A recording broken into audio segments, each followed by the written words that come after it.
देखो अभी तक आपने जो स्टडी किया था वो पढ़ा था D and F block elements के अंदर डी ब्लॉक एलिमेंट्स की फिजिकल प्रॉपर्टी, एटॉमिक रेडियस और आयनाइजेशन इंथैल्पी, ये आप पढ़ चुके हो। ठीक है, एटॉमिक रेडियस में आपने लेंथेनॉइड कॉन्ट्रैक्शन वगैरह स्टडी कर ली है। आयनाइजेशन इंथैल्पी आपने पढ़ी है कि आयनाइजेशन इंथैल्पी के बेस के ऊपर आप क्या बता सकते हो, किसी भी सब्सटेंस की स्टेबिलिटी बता सकते हो। ठीक है, कि अगर कोई कॉम्प्लेक्स बन रहा है और उसके लिए आयनाइजेशन एनर्जी की जो वैल्यू है वो क्या मिलेगी, कम मिलेगी, तो इसका मतलब वो क्या बनाएगा, स्टेबल कंपाउंड बनाएगा। समझ में आ गई बात। ठीक है, तो इसका एग्जांपल आपने कल पढ़ा था, कौन सा, निकल और जो प्लेटिनम के कंपाउंड पढ़े थे। निकल डाइक्लोराइड ज्यादा स्टेबल है किससे, प्लेटिनम डाइक्लोराइड से। क्यों, क्योंकि आपने ये स्टडी किया था कि निकल की जो फर्स्ट टू आयनाइजेशन इंथैल्पी है उनकी वैल्यू कम होती है किसकी कंपैरिजन में, प्लेटिनम की जो फर्स्ट टू आयनाइजेशन इंथैल्पी होती है उनकी कंपैरिजन में। फिर आपने पढ़ा कि प्लेटिनम टेट्राक्लोराइड मोर स्टेबल है किससे, निकल टेट्राक्लोराइड से। क्यों, क्योंकि प्लेटिनम की फर्स्ट फोर आयनाइजेशन इंथैल्पी की वैल्यू क्या है, कम है किसकी कंपैरिजन में, निकल की जो फोर आयनाइजेशन है इंथैल्पी होगी। ये पढ़ने के बाद जो हमारे पास इंपॉर्टेंट कंसेप्ट आता है वो किसका है, इलेक्ट्रोड पोटेंशियल का। अगर आपने इलेक्ट्रोड पोटेंशियल पढ़ा है ध्यान से अच्छी तरह तो कई कंसेप्ट यहाँ पे ये क्लियर करवाएगा। ठीक है, इलेक्ट्रोड पोटेंशियल की नॉलेज से आप बहुत से कंसेप्ट जो है उनको आराम से क्लियर कर सकते हो। समझ में आ गई बात। ठीक है, तो देखो इलेक्ट्रोड पोटेंशियल जो है ये हमें किस चीज की इंफॉर्मेशन देता है वो हम देखेंगे यहाँ पे। ठीक है, तो ये पार्ट जो है ओनली इलेक्ट्रोड पोटेंशियल का अपने को दिया है।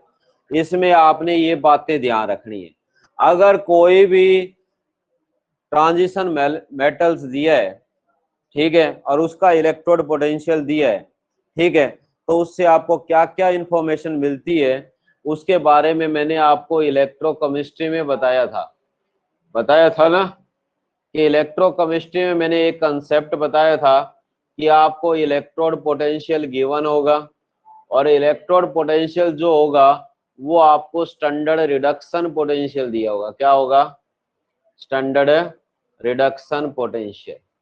और रिडक्शन पोटेंशियल की वैल्यू अगर आपको किस में मिले, नेगेटिव में मिले, तो इससे रिलेटेड मैंने आपको 7 to 8 कंसेप्ट लिखवाए थे कि ये कंसेप्ट ही काम करेंगे, चाहे आप कहीं भी अप्लाई कर लेना। ठीक है, मैंने आपको बताया कि जो इलेक्ट्रोड पोटेंशियल यानी रिडक्शन पोटेंशियल की वैल्यू नेगेटिव है तो इसका मतलब क्या होगा, उनकी आयनाइजेशन एनर्जी क्या होगी, लो होगी। क्या होगी उनकी, लो आयनाइजेशन एनर्जी होगी। समझ में आ गया।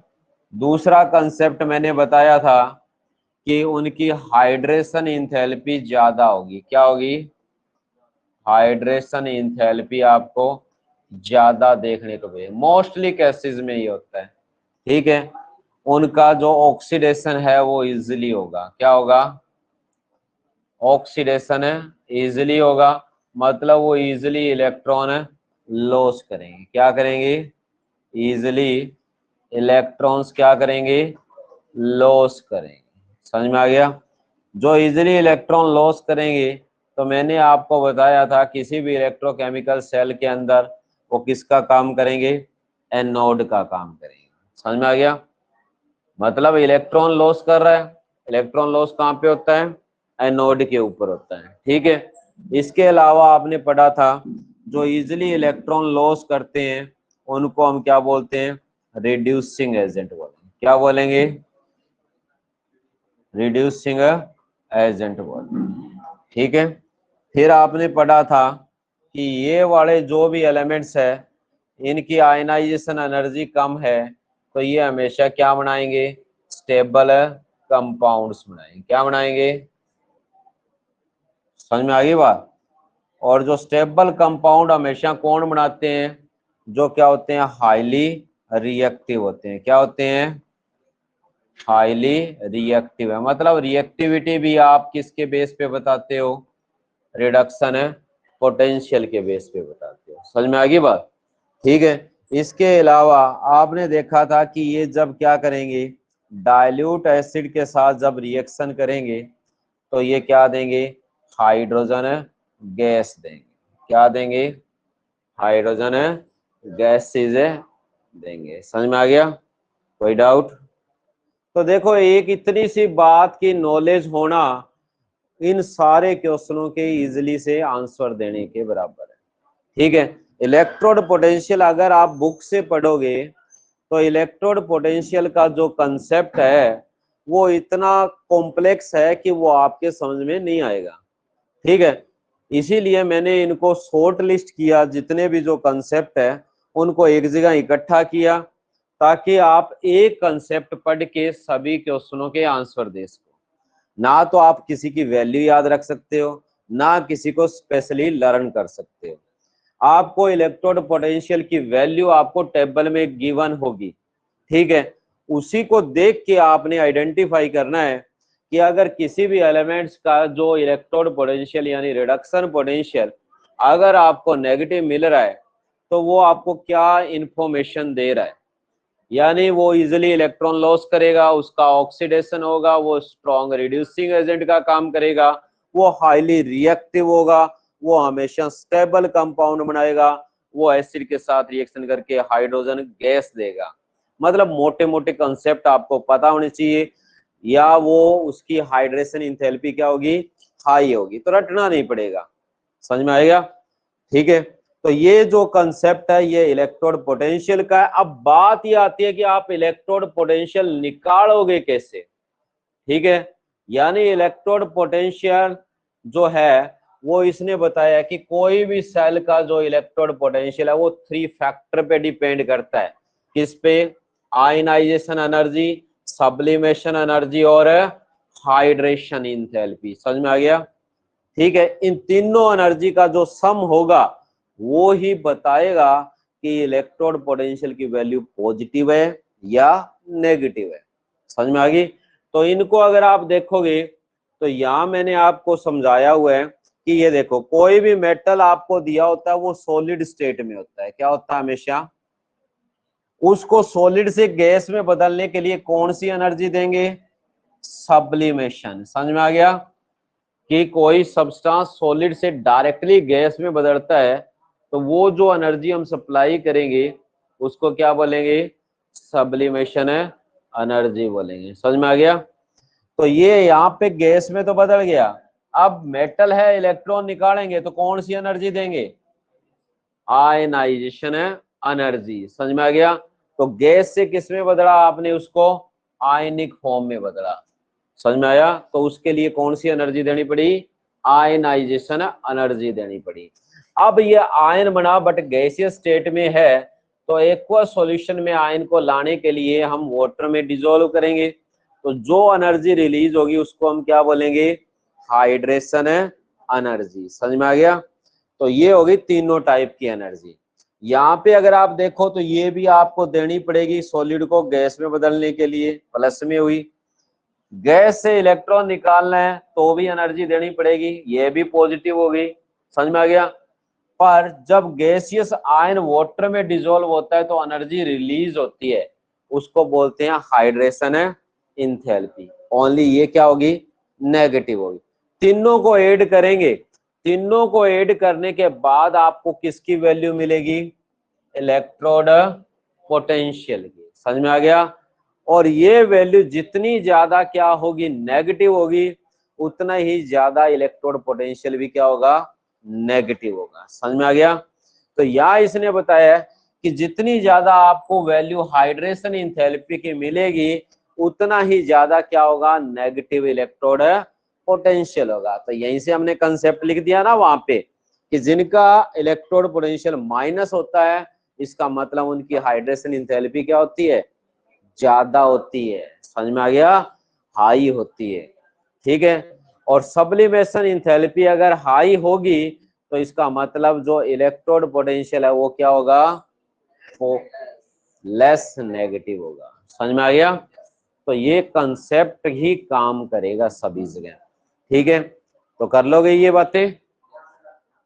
इसके बाद देखो जो नेक्स्ट अपने को दिया है वो इसी इलेक्ट्रोड पोटेंशियल के बारे में ही सारे पॉइंट मैंने यहाँ डिटेल में लिखे हुए। समझ में आ गया कि जो भी बातें मैंने बताई है उन बातों को आपने ध्यान रखना है कि अगर इलेक्ट्रोड पोटेंशियल की वैल्यू आपको नेगेटिव में दी है तो इसका मतलब वो स्टेबल ऑक्सीडेशन स्टेट दिखाई। देखो एक पॉइंट और ऐड हो गया कि अगर आपको दो अलग अलग ऑक्सीडेशन स्टेट दिए हैं और जिस ऑक्सीडेशन स्टेट में ज्यादा नेगेटिव इलेक्ट्रोड पोटेंशियल मिल रहा है तो वो ऑक्सीडेशन स्टेट क्या होगा, ज्यादा स्टेबल होगा।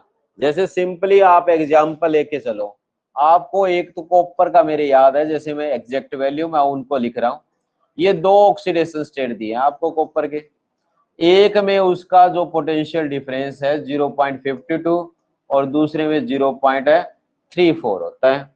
तो कौन सा स्टेबल ऑक्सीडेशन स्टेट होगा इसका, 0.34 वाला, क्योंकि ये नेगेटिव की तरफ जा रहा है। समझ में आ गया? जितना पॉजिटिव होगा उतना लेस स्टेबल होगा, जितना नेगेटिव होगा उतना ही ज्यादा स्टेबल होगा। समझ में आ गया? ठीक है, तो ये आपने ध्यान रखना है। ये आपने पढ़ लिया, उनका इजिली ऑक्सीडेशन हो जाएगा, इजिली इलेक्ट्रॉन का लॉस होगा, लो आयनाइजेशन इंथैल्पी होगी। ठीक है, जिनका नेगेटिव आपको इलेक्ट्रोड पोटेंशियल दिया हुआ है वो क्या होंगे, हाईली रिएक्टिव होंगे।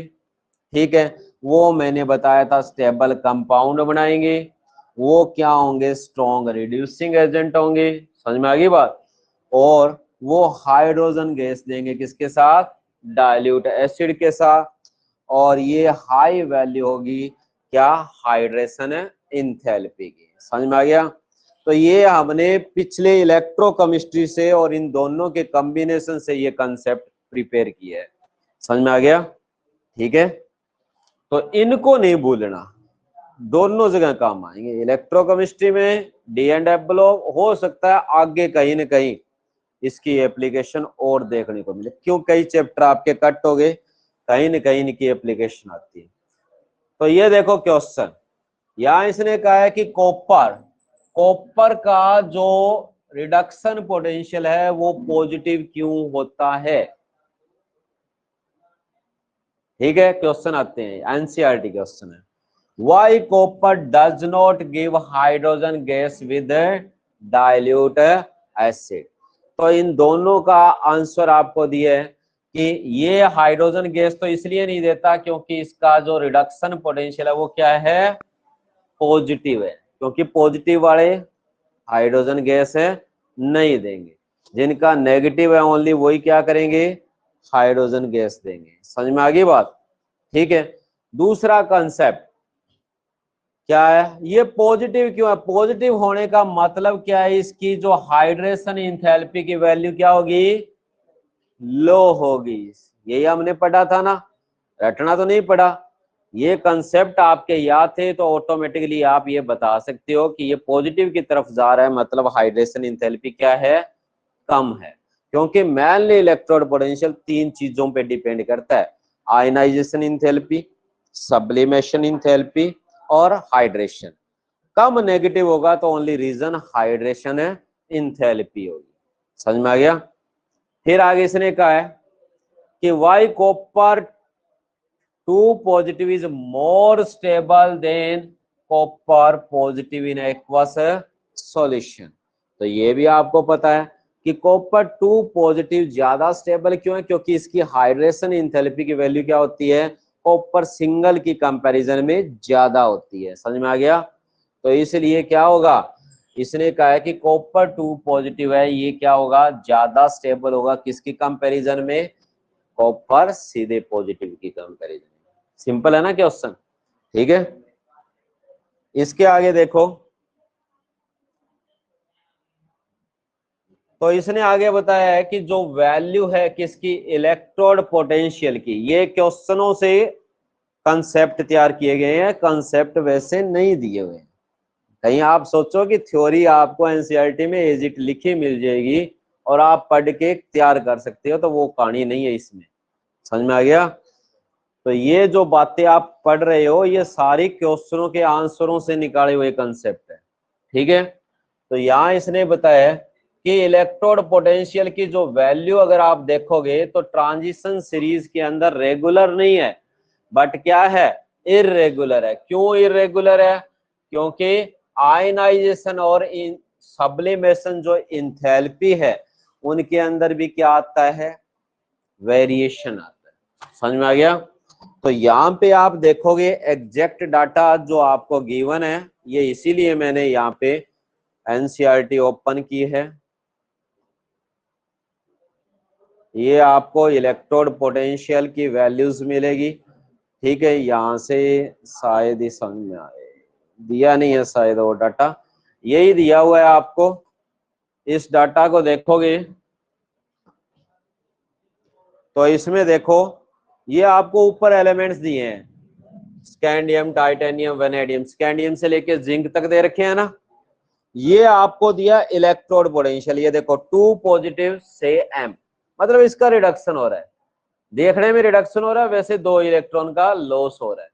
तो यहाँ देखो ये -1.63, फिर एकदम -1.18, फिर -0.90, फिर एकदम बढ़ गई, फिर घट गई, ऐसे इर्रेगुलर वेरिएशन देखने को मिल रहा है। क्यों मिल रहा है ये इर्रेगुलर वेरिएशन? क्योंकि आयनाइजेशन और जो सब्लिमेशन इंथैल्पी है उनमें भी क्या है, रेगुलरिटी नहीं है, क्योंकि वो भी क्या होती है, वरी करती है, चेंज होती रहती है। समझ में आ गया? तो ये ध्यान रखना, ठीक है। फिर आगे इसने कहा है why is the electrode potential value for the Mn3 positive to Mn2 positive couple much more positive than that expected from chromium 3 positive to chromium और Fe3 plus 2 Fe3, ठीक है। तो यहाँ इसने कहा है, इस कंसेप्ट को समझो, तो ये कह रहा है कि आपको इसने कहा है कि मैग्नीज 3 पॉजिटिव बन रहा है किससे, Mn2 पॉजिटिव से। समझ में आ गया?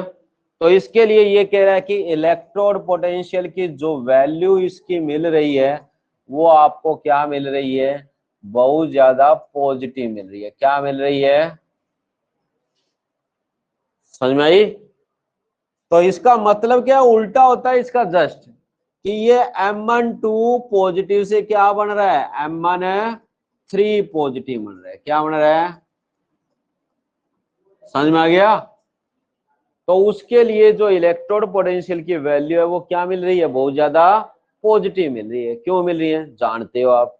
क्योंकि मैग्नीज का जो इलेक्ट्रॉनिक कॉन्फ़िगरेशन अगर आप देखोगे तो 2 पॉजिटिव में इसका इलेक्ट्रॉनिक कॉन्फ़िगरेशन क्या होगा, आर्गन 3d5 होता है।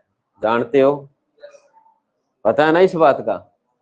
इससे ये क्या करेगा, इजिली नहीं बनेगा ना, कौन सा 3d4। क्यों नहीं बनेगा? क्योंकि एग्जैक्टली क्या है, हाफ फिल इलेक्ट्रॉनिक कॉन्फ़िगरेशन है।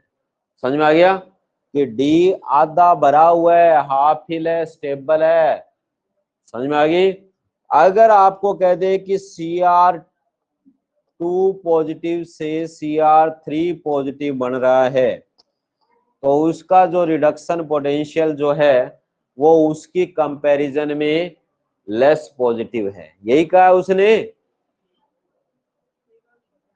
क्या बोला था मैंने, हैं? ये लिखा इससे जाता है रिडक्शन पोटेंशियल, उल्टा लिखा जाता है। इसका मतलब क्या है पता है? यही तो मैं बार बार ये लिख क्यों रहा हूं, नहीं तो मैं वहां से टिक करवा देता समझाने के लिए। ये रिएक्शन तो इस तरह हो रही है कि Cr2 पॉजिटिव से Cr3 पॉजिटिव बन रहा है। समझ में आ गया? तो ये मैं इसीलिए लिख रहा हूं ताकि तुम ना उलझो। आपको रिडक्शन फॉर्म लिखनी है ना, क्योंकि हम रिडक्शन पोटेंशियल को देखते हैं। समझ में आ गया? तो रिडक्शन फॉर्म लिखोगे तो पहले इसको लिखोगे और बाद में इसको लिखोगे। समझ में आ गया?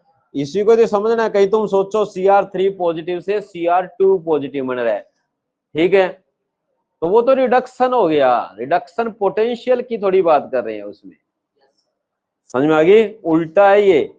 यानी इससे ये बनेगा, तो यहाँ पे आपको वैल्यू देखने को मिलेगी।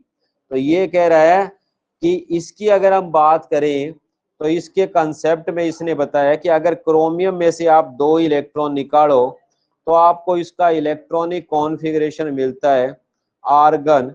हमें पता है 2 गए तो 3d4 मिलता है। समझ में आ गया? पर अगर आप यहाँ आके देखोगे तो आपको मिलेगा आर्गन 3d3।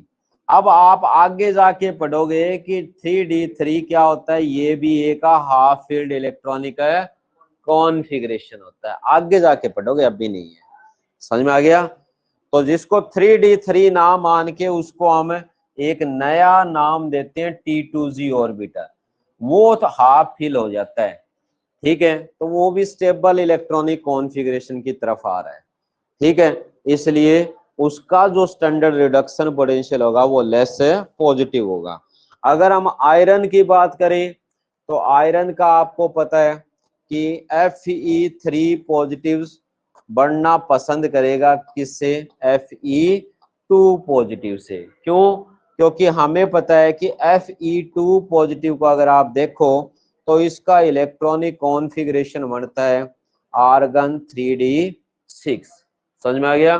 पर ये Fe2 पॉजिटिव स्टेबल नहीं है, ये Fe3 पॉजिटिव बनना पसंद करेगा, क्योंकि एक इलेक्ट्रॉन का लॉस करते ही डी में क्या आ जाएंगे? 5 आ जाएंगे, और 5 आते ही क्या हो गया?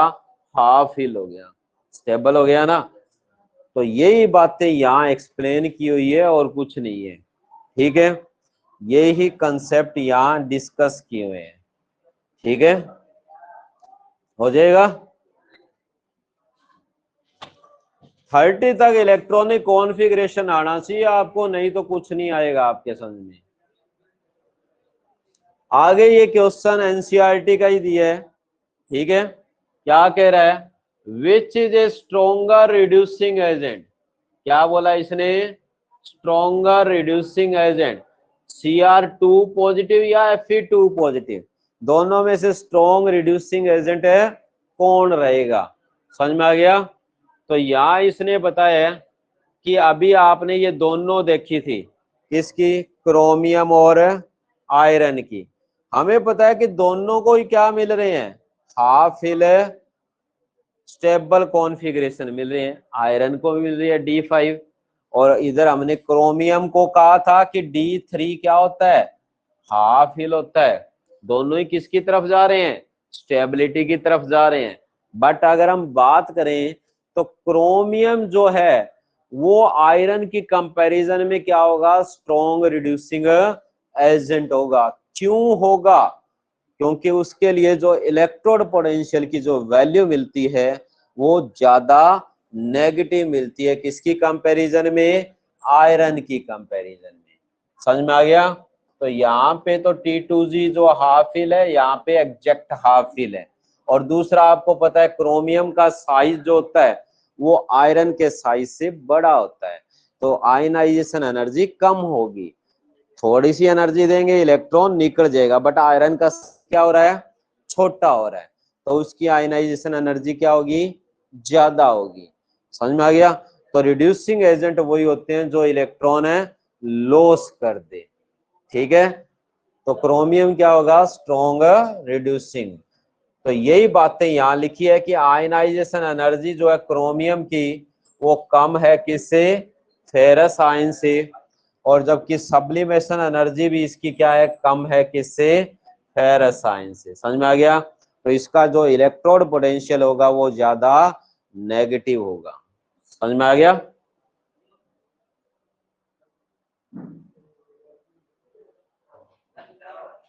ठीक है, आगे देखो नया कंसेप्ट है। तो ये तो ही गया। ये देखो एक क्वेश्चन और एनसीईआरटी का, why chromium is a reducing agent while manganese is a oxidizing agent. ठीक है, जबकि दोनों के अंदर क्या है? D4 कॉन्फ़िगरेशन दिया हुआ है। क्रोमियम 2 पॉजिटिव है, ठीक है, अगर आप देखो, और मैग्नीज 3 पॉजिटिव आपको दिया हुआ है। इसकी बात कर रहा है कि ये तो रिड्यूसिंग एजेंट का काम कर रहा है, ठीक है, और जबकि ये ऑक्सीडाइजिंग एजेंट का काम कर रहा है, तो इसके पीछे रीजन क्या है, समझ में आ गई? देखना है, कॉन्फ़िगरेशन आएगा तो ही समझोगे। तो क्रोमियम 2 पॉजिटिव का मतलब इसने पहले ही कह दिया कि इसके डी ऑर्बिटल में कितने हैं, 4 इलेक्ट्रॉन। इसके भी डी ऑर्बिटल में क्या है, 4 इलेक्ट्रॉन है। समझ में आ गया? दोनों के क्या है, 4 इलेक्ट्रॉन है। एक ऑक्सीडाइजिंग, दूसरा रिड्यूसिंग एजेंट है। समझ में आई? तो ये रिड्यूसिंग क्यों है, क्योंकि ये कह रहा है कि जैसे ही ये एक इलेक्ट्रॉन का लॉस कर देगा तो इसको क्या मिलेगा, half fill stable electronic configuration मिलेगा। क्रोमियम का भी हमने पढ़ा था कि डी में कितने हो जाए, 3, तो उसके जो T2G सेट है, ये अभी मैं बताऊंगा आपको T2G सेट वाला, कि उसमें क्या आ जाएंगे, हाफ फिल हो जाएगा वो, ठीक है, तो उसमें 3 इलेक्ट्रॉन। जबकि अगर आप मैग्नीज को देखो तो मैग्नीज क्या है, ये कह रहा है कि ये एक ऑक्सीडाइजिंग एजेंट का काम करता है। क्यों करता है, क्योंकि ये कह रहा है कि मैग्नीज अगर एक इलेक्ट्रॉन गेन कर ले तो इसको क्या मिलेगा, exactly half filled stable electronic configuration. समझ में आ गया? तो इसलिए ये किसका काम करता है, ऑक्सीडाइजिंग एजेंट का। अब ये T2G वाला तुम्हारे दिमाग में कोई कंसेप्ट है तो उसको क्लियर करो। कैसे? ये कह रहा है कि जो डी होता है ना, डी में 5 ऑर्बिटल होते हैं। कितने होते हैं, समझ में आ गया?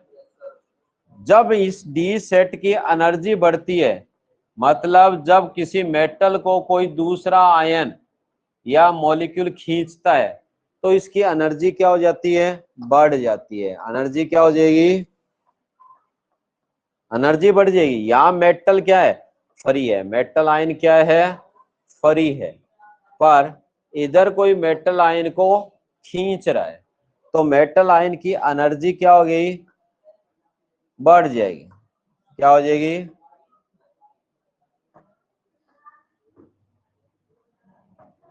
अट्रैक्ट हो या, ठीक है, इसको कोई अप्रोच करे, ठीक है, तो इसकी एनर्जी क्या होती है, बढ़ जाती है। और जो डी ऑर्बिटल है वो 2 सेट में टूट जाता है, ठीक है, एक लो एनर्जी का सेट होता है और एक हाई एनर्जी का सेट होता है। समझ में आ गया? 5 थे, 5 टूट गए, ठीक है, 2 सेट में टूट गए, एक लो का और एक हाई एनर्जी का। लो एनर्जी वाले को T2G सेट कहते हैं और हाई एनर्जी वाले को EG सेट कहते हैं।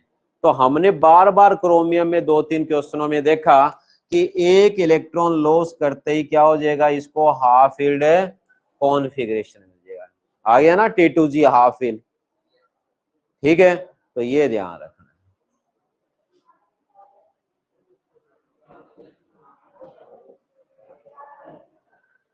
उसके बाद आता है ऑक्सीडेशन स्टेट। देखो हमने अभी तक 20 मिनट ही पढ़ी है, समझ आई बात? आप +2 में हो, 20 मिनट से कुछ नहीं होता, ठीक है। ऑक्सीडेशन स्टेट की बात करते हैं कि ट्रांजिशन एलिमेंट क्या करेंगे, ट्रांजिशन एलिमेंट्स के अंदर हमने पढ़ा है कि जो n-1d और ns ऑर्बिटल, ये दोनों के जो इलेक्ट्रॉन्स है वो क्या है, पार्टिसिपेट करते हैं किसके अंदर है, उसकी बॉन्ड फॉर्मेशन के अंदर या उनके ऑक्सीडेशन स्टेट के अंदर। समझ में आ गया? क्यों करते हैं, क्योंकि जो d ऑर्बिटल है और s ऑर्बिटल है उन दोनों के बीच एनर्जी डिफरेंस क्या होता है, कम होता है, ठीक है। एनर्जी डिफरेंस कम होने से तो इलेक्ट्रॉन इजीली क्या है, लॉस गेन किए जा सकते हैं। मोस्टली क्या होते हैं, अनपेयर्ड इलेक्ट्रॉन इन्वॉल्व होते हैं। याद रखना, डी ऑर्बिटल में अनपेयर्ड इलेक्ट्रॉन होते हैं ना, वो ही ओनली कहां पे पार्टिसिपेट करते हैं, ऑक्सीडेशन स्टेट के अंदर, ठीक है। तो ऑक्सीडेशन स्टेट जो है वो क्या है, स्टार्टिंग में लो होता है, बट जैसे जैसे नंबर ऑफ अनपेयर्ड इलेक्ट्रॉन बढ़ेंगे ऑक्सीडेशन स्टेट भी क्या होता जाएगा, बढ़ता हुआ जाएगा।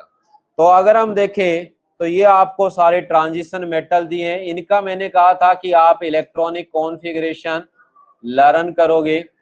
तो स्कैंडियम एक ऐसा एलिमेंट है, इसकी तरफ ध्यान दें कि स्कैंडियम एक सिंगल एलिमेंट है जो ओनली +3 ऑक्सीडेशन स्टेट है शो करता है। समझ में आ गया? उसके बाद जो नेक्स्ट इसने कहा है टाइटेनियम। टाइटेनियम की अगर हम बात करें तो उसका इलेक्ट्रॉनिक कॉन्फ़िगरेशन देखो आप, तो उसके अंदर ये बार वाले एस ऑर्बिटल यानी एनएस ऑर्बिटल के दोनों इलेक्ट्रॉन तो जाने ही जाने है उसके ऑक्सीडेशन स्टेट में, और उसके अलावा जो बाकी बच गए वो भी उसमें ऐड हो जाएंगे। तो एस के अंदर कितने हैं? 2, तो ये कम से कम +2 ऑक्सीडेशन स्टेट शो करेगा। इसके अलावा टोटल सम कितना है? 4, तो 2 से लेके ये कहां तक जाएंगे? 4 तक जाएंगे। समझ में आ गई? ये देखो यहाँ पे क्या है, हमें पता है 3d3 और 4s2, तो ये 2 से लेके टोटल कितने इलेक्ट्रॉन है? 5, तो 5 तक क्या है अपना ऑक्सीडेशन स्टेट है शो करता है। समझ में आ गया? इसके अलावा क्रोमियम का दे रखा है, तो जैसे इलेक्ट्रॉनिक कॉन्फ़िगरेशन दिए हैं उन इलेक्ट्रॉनिक कॉन्फ़िगरेशन के ऊपर ध्यान दो। तो इसमें क्या है? टोटल 6 है, तो 2 से लेके ये क्या है अपना 6 तक का ऑक्सीडेशन स्टेट है शो करेगा। समझ में आ गई? इसी तरह मैग्नीज दे रखा है, तो 2 से लेके ये कहां तक शो करेगा? टोटल इसके वैलेंस सेल में कितने हैं? 7 इलेक्ट्रॉन है। अरे 7 तक ये अपना ऑक्सीडेशन स्टेट है शो करता है। ठीक है, तो हाईएस्ट ऑक्सीडेशन स्टेट जो आपको मिलता है किसमें? फर्स्ट ट्रांजिशन सीरीज में, वो किसका मिलता है? मैग्नीज। कितना शो करता है? +7 है ऑक्सीडेशन है स्टेट शो करेगा। और बाकी सारे क्या है? वेरिएबल ऑक्सीडेशन स्टेट शो करते हैं, किसको छोड़ के? स्कैंडियम को छोड़ के। किसको छोड़ के? स्कैंडियम ओनली एक ही ऑक्सीडेशन स्टेट दिखाएगा, वो भी +3। समझ में आ गया? तो मैग्नीज से आगे जाओगे तो सेम वही प्रोसीजर चलेगा, बट नंबर ऑफ जो अनपेयर्ड इलेक्ट्रॉन है वो कम होने शुरू हो गए। तो आयरन जो है वो +3 से लेके मैक्सिमम +4, बट +4 देखने को मोस्टली नहीं मिलता। समझ में आ गया? तो +4 तक का ऑक्सीडेशन स्टेट दिखा रखा है। इसी तरह कोबाल्ट की बात करें, ठीक है, तो इसने +2 से अपने को कितने दिए हैं? +4। मोस्टली आपको +2 और +3 ही देखने को मिलेंगे। निकल के अंदर भी यही इलेक्ट्रॉनिक कॉन्फ़िगरेशन का कंसेप्ट दिया है। ठीक है, तो ये आपको ध्यान रखना है कि ये जो स्टेबल ऑक्सीडेशन स्टेट है, सभी ट्रांजिशन एलिमेंट जो आपको दे रखे हैं +2 कॉमन ऑक्सीडेशन स्टेट देखने को मिलेगा। किसको छोड़ के? स्कैंडियम को छोड़ के। समझ में आ गया? कई बार पूछा जाता है कि ओनली एक +1 ऑक्सीडेशन स्टेट भी दिखाता है, कौन दिखाएगा? कॉपर, और कोई नहीं दिखाता। समझ में आ गई? ये ध्यान रखना है। ठीक है, तो इसके आगे देखो, तो इसने कहा है कि ट्रांजिशन मेटल जो है वो क्या शो करते हैं? वेरिएबल ऑक्सीडेशन स्टेट शो करते हैं, और उनके जो ऑक्सीडेशन स्टेट है उनमें एक ही यूनिट का अंतर है। 2, 3, 4, 5 देख रहे हैं ना ऑक्सीडेशन स्टेट, ओनली 1 यूनिट का ही डिफरेंस देखने को मिल रहा है। तो यानी 1 यूनिट से ही वो एक दूसरे से क्या है? डिफरेंट है। क्यों? क्योंकि मैंने आपको बताया था कि इनकी जो 3d ऑर्बिटल है और जो 4s ऑर्बिटल होते हैं, इन दोनों के बीच में क्या होगा? जो एनर्जी डिफरेंस होता है वो क्या होता है? लो होता है। क्या मिलेगा? लो एनर्जी डिफरेंस मिलेगा। समझ में आ गई? तो इसी के कारण उनकी लगभग क्या होती है? सिमिलर आयनाइजेशन इंथैल्पी होती है, इसलिए वो क्या शो करेंगे? वेरिएबल ऑक्सीडेशन स्टेट शो करते हैं। तो ये पॉइंट मैंने बता दिए कि स्कैंडियम को छोड़ के सारे ट्रांजिशन मेटल जो होंगे वो क्या शो करेंगे, +2 कॉमन ऑक्सीडेशन स्टेट दिखाएंगे। ठीक है। जो मैग्नीज की अगर हम बात करें तो मैग्नीज 3D ट्रांजिशन सीरीज के अंदर ऐसा एलिमेंट है जो हाईएस्ट +7 ऑक्सीडेशन स्टेट शो करता है। समझ में आ गया, कोई डाउट है? और इसके अलावा अगर आपसे पूछा जाए इसके अंदर जो ट्रांजिशन मेटल दिए, ठीक है, तो उनके ऑक्सीडेशन स्टेट में अगर आप देखोगे तो ruthenium and osmium +8 oxidation state के साथ होते हैं पूरे डी ब्लॉक के अंदर। ये आपको लिखा हुआ मिल जाएगा। समझ में आ गई? ठीक है। तो ये ऑक्सीडेशन स्टेट हमें पता है। ट्रांजिशन मेटल जो है ये वेरिएबल ऑक्सीडेशन स्टेट दिखा रहे हैं। क्यों? क्योंकि इनकम्प्लीटली या पार्शियली फिल्ड डी ऑर्बिटल के कारण। क्योंकि डी ऑर्बिटल क्या होता है? पार्शियली फील्ड होता है। समझ में आ गया? ठीक है। डी ऑर्बिटल पूरा नहीं भरा होता, पूरा भरा हो तो वेरिएबल ऑक्सीडेशन स्टेट नहीं दिखाता। समझ में आ गया? पार्शियली फील्ड होता है। ठीक है, समझ में आई? तो इसने यही बातें हमने पढ़ ली कि स्कैंडियम +3 दिखाएगा, स्कैंडियम को छोड़ के बाकी सारे क्या है, मैंने बताया वेरिएबल ऑक्सीडेशन स्टेट दिखाते हैं। स्कैंडियम को छोड़ के बाकी सभी +2 कॉमन है ऑक्सीडेशन स्टेट दिखाएंगे। अब इंपॉर्टेंट कंसेप्ट आ रहे हैं यहाँ पे ऑक्सीडेशन स्टेट से रिलेटेड। क्या बता रहा है कि कोई भी मेटल अगर आपको लोअर ऑक्सीडेशन स्टेट में दिखाया है तो वो आयनिक होगा, जबकि हायर ऑक्सीडेशन स्टेट के अंदर वो क्या होगा, कोवेलेंट नेचर का होगा। समझ में आ गई? इंपॉर्टेंट कंसेप्ट है। ठीक है, कि लो ऑक्सीडेशन स्टेट जैसे मैग्नीज ऑक्साइड दिया है तो यहाँ मैग्नीज का +2 ऑक्सीडेशन स्टेट है, पर Mn2O7 में मैग्नीज का +7 ऑक्सीडेशन स्टेट है। तो लो ऑक्सीडेशन स्टेट होने के कारण ये क्या है, आयनिक है, और ये हाईएस्ट ऑक्सीडेशन स्टेट के कारण क्या होगा, कोवेलेंट होगा। समझ में आ गया? ठीक है, इसके आगे देखो नेक्स्ट क्या कह रहा है कि डी ब्लॉक एलिमेंट्स के अंदर अगर हम देखें तो ये एक इंपॉर्टेंट कंसेप्ट आया है फिर कि जो हैवियर एलिमेंट्स होते हैं उनके हायर ऑक्सीडेशन स्टेट क्या होते हैं, स्टेबल होते हैं। समझ में आ गया? क्या होंगे, हायर ऑक्सीडेशन स्टेट। ठीक है, किसकी कंपैरिजन में, जो लाइटर एलिमेंट है उनमें हायर ऑक्सीडेशन स्टेट स्टेबल है नहीं होंगे। जैसे आपको एग्जांपल दिया किसका, सेम ग्रुप है क्रोमियम, मोलिब्डेनम और टंगस्टन का, सेम ग्रुप का ही एलिमेंट है ये। ठीक है, अगर इनको देखा जाए तो क्रोमियम +6 ऑक्सीडेशन स्टेट स्टेबल है नहीं होता, जबकि मोलिब्डेनम और टंगस्टन का स्टेबल होता है। और यही अनस्टेबल ऑक्सीडेशन स्टेट होने के कारण कौन है, क्रोमियम, ये किसका काम करेगा, स्ट्रॉन्ग ऑक्सीडाइजिंग एजेंट का काम करेगा, क्योंकि 6 में रहेगा नहीं, 3 में आना पसंद करेगा, इसलिए दूसरों से 3 इलेक्ट्रॉन गेन करेगा। समझ में आ गई? तो ये आप आगे जाके पढ़ोगे, पोटेशियम डाइक्रोमेट।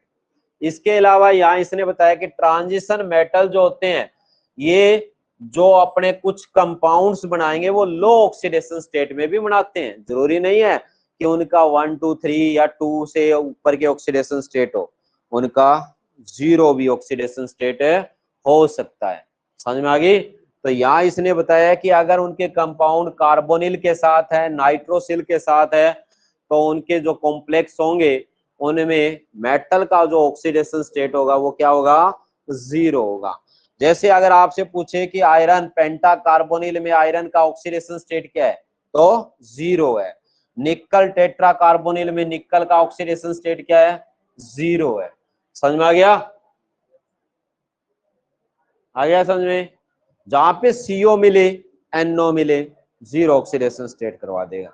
ठीक है, फिर आगे इसने कहा, ये मैंने आपको पहले ही बताया कि जब मेटल क्या है, एक से ज्यादा ऑक्सीडेशन स्टेट दिखाता है, क्या दिखाए, एक से ज्यादा ऑक्सीडेशन स्टेट, तो जो ऑक्सीडेशन स्टेट की जो स्टेबिलिटी है वो किसके बेस पे बताएंगे, मैंने कहा था इलेक्ट्रोड पोटेंशियल। तो ये मैंने स्टार्टिंग में ही आपको समझाया था कि जो कॉपर है उसके कितने ऑक्सीडेशन स्टेट दे रखे हैं, 2 प्लस और 2 प्लस दे रखे हैं ना, पर मैंने कहा था ये वाला स्टेबल होगा। क्यों? क्योंकि इसका रिडक्शन पोटेंशियल ज्यादा नेगेटिव से बिलोंग कर रहा है। क्यों? क्योंकि इसकी हाइड्रेशन एंथैल्पी क्या होती है, ज्यादा होती है। तो ये लेस पॉजिटिव है, इसलिए इसका ऑक्सीडेशन स्टेट क्या होगा, ज्यादा स्टेबल होगा। समझ में आ गई बात। ऑक्सीडेशन, बात सुनो, ये टॉपिक दोबारा स्टार्ट नहीं होता, ऑक्सीडेशन स्टेट का कंसेप्ट है। बात तो सुनो, लिंक है, लिंक्ड टॉपिक जो होते हैं उसके लिए पूरी बातें दोबारा पढ़नी पड़ती है। बात सुनो, ये रिकॉर्ड हो रही है, आप दोबारा लगा भी सकते हो अगर समझ में ना आए। समझ में आ गई। पर टॉपिक जो होता है वो पूरा करना होता है। एक टॉपिक ही कर रहे हैं हम। पीछे कौन सा टॉपिक किया, इलेक्ट्रोड पोटेंशियल। बात सुनो, इलेक्ट्रोड पोटेंशियल इलेक्ट्रोकेमिस्ट्री में कंप्लीट होया हुआ है। समझ में आ गई। टॉपिक तो एक ही कर रहे हैं, ऑक्सीडेशन स्टेट। बात सुनो, इसमें कुछ लिख नहीं रहे, इसमें 4-5 कंसेप्ट है। ऑक्सीडेशन स्टेट जो है वो किसके ऊपर डिपेंड करता है, सॉल्वेंट की नेचर के ऊपर भी डिपेंड करता है। ठीक है, तो इसने कहा है कि कोई भी मेटल एक पार्टिकुलर ऑक्सीडेशन स्टेट के अंदर क्या कर जाएगा, उसका ऑक्सीडेशन और रिडक्शन भी हो जाएगा। तो यहाँ इसने कहा है कि कॉपर को जैसे ही वाटर में डालेंगे तो ये अनस्टेबल होता है, और ये क्या बनाएगा, कॉपर 2 पॉजिटिव बनाएगा। समझ में आ गया। और इसने कहा फेरस जो है ये भी क्या कर जाएगा, इसका भी क्या हो जाएगा, ऑक्सीडेशन हो जाएगा। तो ये कई बार कहा जाता है कि कॉपर आयन जो है Cu पॉजिटिव जो है, ये वाटर में जाने पे क्या होता है, इसका डिसप्रोपोर्शनेशन हो जाता है, इसी का ही ऑक्सीडेशन और इसी का ही रिडक्शन हो जाएगा। समझ में आ गया। क्योंकि इसकी जो सेकंड हाइड्रेशन इंथैल्पी ज्यादा होती है ना कॉपर मोनोवैलेंट की कंपैरिजन में कॉपर डाईवैलेंट की। चल रहा है। तो इसने कहा है कि ट्रांजिशन मेटल की अगर हम बात करें कि हायर ऑक्सीडेशन स्टेट, ये इंपॉर्टेंट, देखो मैंने कहीं निशान नहीं लगाए, लगाए हाईलाइट किया, इतना हाईलाइट नहीं किया, जो क्वेश्चन आने वाले हैं। वैसे तो वो कंसेप्ट है, पर ये हाईलाइट इसलिए किया है कि ट्रांजिशन मेटल अपना हायर ऑक्सीडेशन स्टेट किसमें दिखाएगा, हाई इलेक्ट्रोनेगेटिव एलिमेंट, चाहे फ्लोरीन या ऑक्सीजन के साथ दिखाता है। ठीक है, क्यों, क्योंकि इनकी क्या होता है, एक तो साइज छोटा होता है, दूसरा इनकी हाई इलेक्ट्रो नेगेटिविटी होती है। फिर आपको ध्यान रखना है, मैग्नीज जो है वो अपना +7 ऑक्सीडेशन स्टेट जो शो करता है, ये मैंने आपको बताया। ओस्मियम और यूथेनियम का भी मैंने बताया था। ठीक है, तो मैग्नीज जो फ्लोराइड के साथ ओनली +4 ही ऑक्सीडेशन स्टेट दिखाएगा, बट ऑक्सीजन के साथ ही हाईएस्ट ऑक्सीडेशन स्टेट देखने को मिलेगा। और ये पूछा गया है क्यों। ठीक है, तो इसके पीछे रीजन है क्या, कि ऑक्सीजन के साथ जो मैग्नीज है ये क्या करती है, मल्टीपल बॉन्डिंग करती है, डबल बॉन्ड बनते हैं इसके। समझ में आ गया। और इसी मल्टीपल बॉन्डिंग के कारण ये कह रहा है जो ऑक्सीजन है उसके साथ ये क्या शो करेगा, हाईएस्ट ऑक्सीडेशन स्टेट दिखाएगा। समझ में आ गया। ठीक है, तो इतना ही करेंगे। समझ में आ गया, कोई डाउट। 2 पेज छोड़े हैं मैंने। बात सुनो, यहां तक आप तैयार करके आओगे। ठीक है, आज आपको क्वेश्चन मिलेंगे, उन्हीं क्वेश्चनों में से आपका 10 मिनट का एक एमसीक्यू टेस्ट होगा। समझ में आ गया।